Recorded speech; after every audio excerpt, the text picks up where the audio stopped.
皆さんごきげんよう、上川かおるです。今回取り上げる話題は、ウクライナの戦況について、まず大きな都市というものを奪還することはできてはいないのですが、日々ロシア軍は後退し続け、それによってウクライナ軍が領土を奪還するというのが続いています。そうした日々の戦況についてはあまり日本のニュースでは報道されなくなってしまうわけですが、こうした日々の前進によって次なる展開というものも当然開けてくるものです。今回の動画ではそうしたウクライナの戦況とともに、日本においても北朝鮮が日本を飛び越える形でミサイル発射を行ったので、安全保障についての話なども後半で行っていこうと思います。まずはウクライナの戦況から見ていきます。こちらは戦争研究所の発表している地図で、赤く塗られている部分がロシア軍の占領している地域、水色の部分がウクライナ軍が奪還した地域です。丸1が南部戦線、丸2が東部戦線です。それでは丸1の南部戦線の進展について見ていきましょう。前回の動画でウクライナ軍が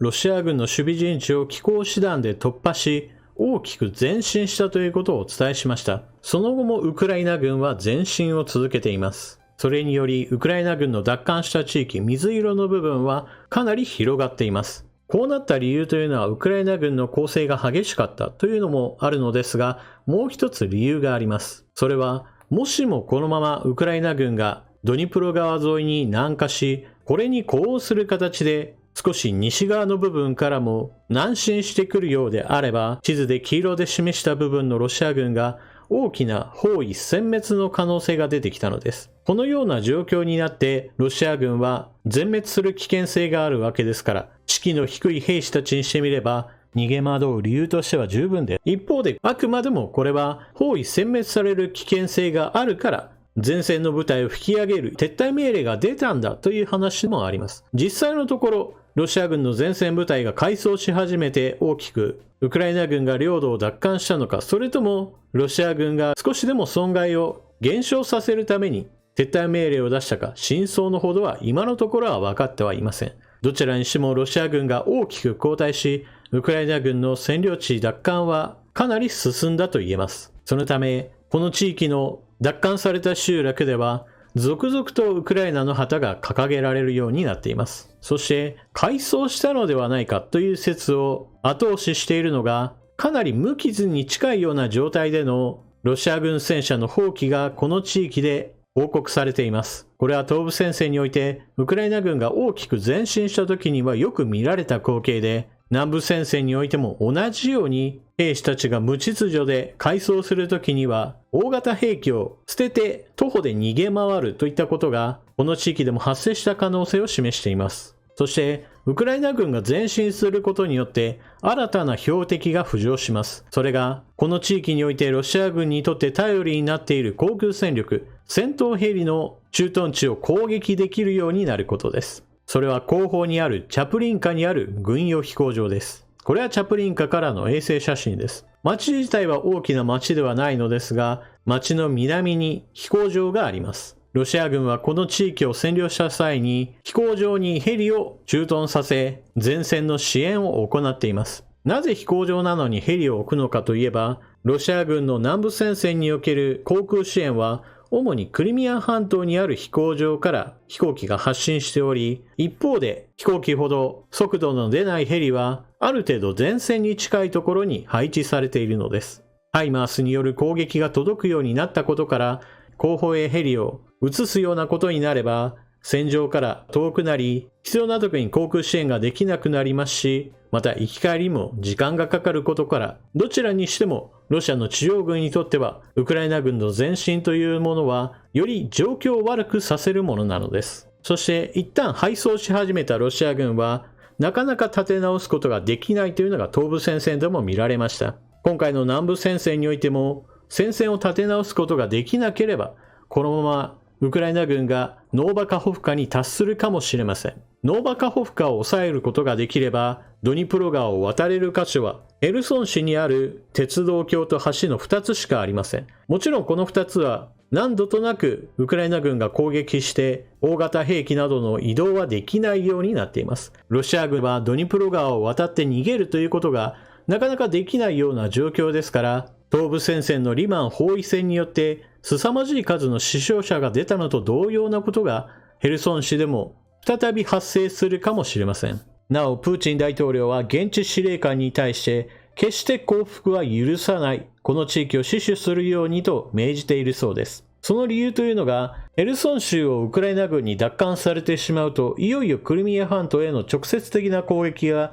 加えられるようになり、ロシアにとって戦況がさらに悪化してしまうからです。しかし、南部戦線このドニプロ川を渡った2万人近いロシア軍将兵は、そもそも本格的な侵攻が始まる前から軍に何年もいたようなベテラン兵たちがたくさんいる部隊であり、これらの兵士たちを失うということはロシア軍の主力がほぼ壊滅することを意味しています。プーチン大統領にはその重要性が分かっていないのかもしれません。次に、丸2の東部戦線の状況も見ていきましょう。東部戦線においては、リマン奪還が終わった後、クレミンナに対する攻撃というものも進んでいます。一方で今日注目したいのはそれ以外の場所、イジュームの北、クピャンスクの南、そしてオスキル川の東側の地域。当初ロシア軍はオスキル川を防衛ラインにして何とか防ごうとしていたわけですが、現在ではそのような戦線はすでに崩壊しています。ですからクピャンスク、イジュームから攻撃するような形で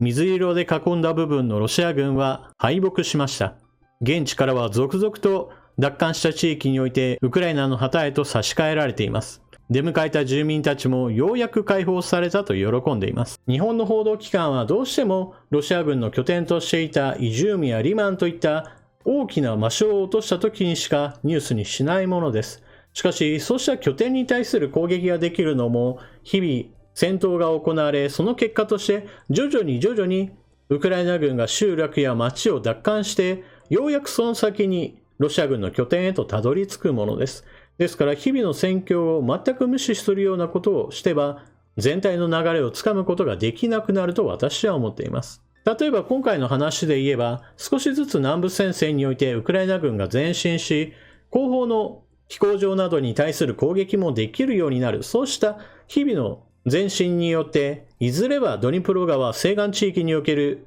ロシア軍を撃退し、この地域を奪還することができるだろうという流れが明らかにできています。もちろん時間はかかるものですが、しかし、それはあくまでも時間の問題であって、南部戦線のロシア軍を撃退できるか撃退できないかではなく、ロシア軍を撃退するのがいつになるかという時間の問題にしか過ぎません。それは東部戦線にも同じことで、現在のところ東部戦線に新たなロシア軍の大規模な援軍などは来ていません。動員兵がどんどんと到着しているという話があるわけですが、以前から何度も解説していますが、動員兵は大きな戦力とはなりません。頭数がどんなに多かったとしてもそれは非常に打たれ弱く、そして攻撃力も弱く、単純に兵隊に負担をかけるばかりで、いわゆる烏合の衆に過ぎません。戦力が日々充実していくウクライナ軍の攻撃に対してはあまりにも脆弱だと言えるでしょう。ですからやはり東部戦線においても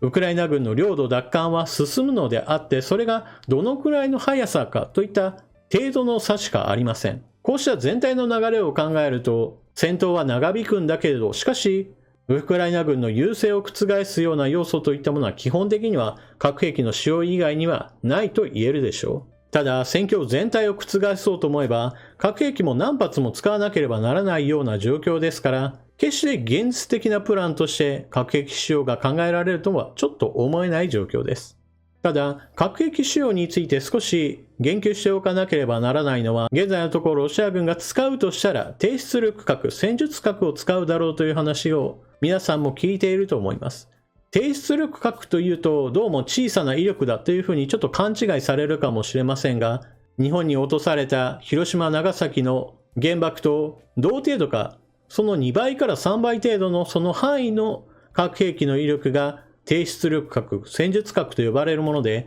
決して小さな威力というふうに勘違いしてはいけません。都市に落とせばその町全体が破壊され多くの人が死にますし、また戦場に落とされればその地域の兵士たちは一掃されてしまうものです。しかし戦線のその全てのウクライナ軍を撃滅しようと思えば、現在の戦線は1000キロ程度ありますから、10発20発の核兵器を落としたとしてもウクライナ軍は別に全滅するわけではありません。大きな被害は受けるものの、使った側のロシアに対する国際的な非難や NATO の軍事支援がより本格化して、もはやロシアが国としても存続し得ないかもしれない。そうした最悪の選択肢だということです。そして核兵器による抑止力というのは非常に強力であるというのは間違いないわけですが、現在核兵器やその核兵器を載せる弾道ミサイルの開発を進めているのが北朝鮮です。日本を飛び越えるような形で北朝鮮がミサイルを発射しました。こうした北朝鮮のミサイル開発を進めるというのは、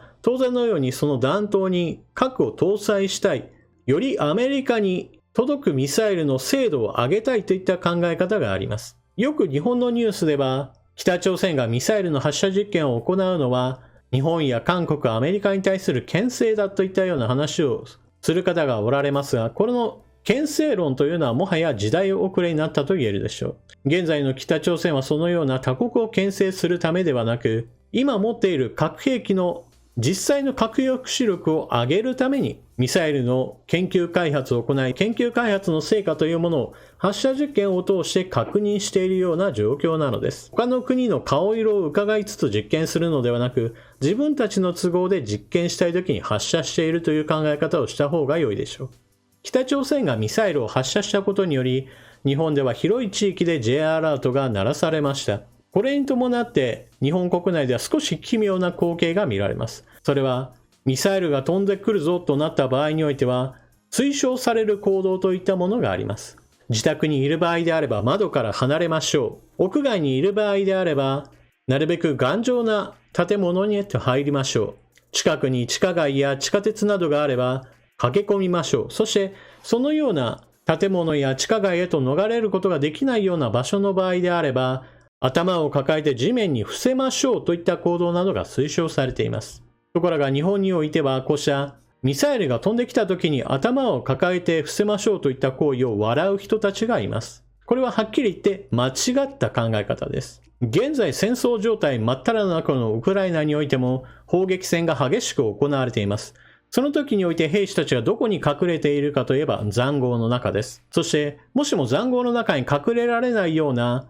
場所で砲撃を受けた場合は、彼らもやはり地面に伏せて少しでも被害を減らそうとするものです。また戦場だけではありません。よく砲弾やロケット弾が飛んでくるイスラエルなどにおいても、一般的に攻撃があった際にはやはり逃げ込む場所がないのであれば頭を抱えて地面に伏せましょうといったことは基本的な行動として推奨されています。ですから日本においてもこのようなミサイルが飛んでくるぞとなった時の基本行動といったものはいわゆる世界標準に近いものであり、決して馬鹿にして良いようなものではありません。むしろ馬鹿にしている側がその無知をさらけ出しているとさえ言えるものなのです。北朝鮮から日本へとミサイルを撃った場合において到達する時間は十数分しかありません。ですから検知して警戒を流す、それを受け取った側の行動といったものはほんの数分しかないわけですから、どこに落ちてくるかわからない状況においては少しでも安全な場所へと身を隠す、そういったことができないのであれば、先ほども述べたような伏せるといった行動は基礎知識として持っておいた方が良いのです。そして北朝鮮のこうしたミサイル発射に関しては非常に幼稚な陰謀論といったものが出ます。例えば北朝鮮がミサイルを撃つのは日本の政権の支持率が下がった時に電話をかけて北朝鮮にミサイルを発射してくれとお願いしているんだみたいな話をする人がいます。そんな関係性が日本と北朝鮮の間にあるわけがありません。あまりにも幼稚な陰謀論だと言えるでしょう。しかしそのようなことを言っているのがよくテレビに出てくるような人だったりもするのです。サンデーモーニングぐらいしかちょっと読んでるとこ見たことないかなというような人だったりもするんですが、何にしてもこうした今まさにウクライナで戦争が行われていて、日本においてもその周辺環境、北にロシア、北朝鮮、そして西に中国がいるというこの状況から考えても、日本は決して安全な場所にいるわけではありません。ですから安全保障問題を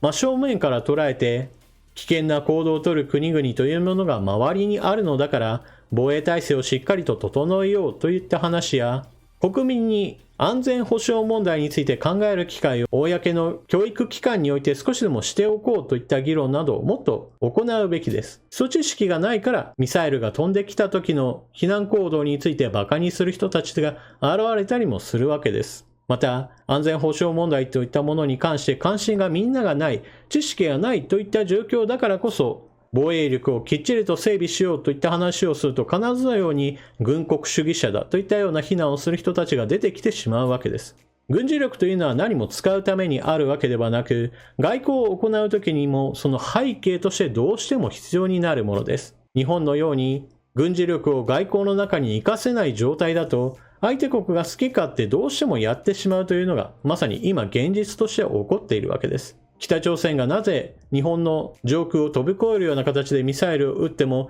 平気な顔をしているかといえば、決して日本は何もしてこないと分かりきっているからです。これは普段から外交をしているかどうかといった話ではありません。話し合いさえすれば全て解決するというのもこれまた現実を無視した話であり、話し合いをするためにも軍事力の均衡やもしくは軍事力をちらつかせるといったこともまた一つの選択肢として持っておかなければならないのです。といったわけで今回の話はここまでとしましょ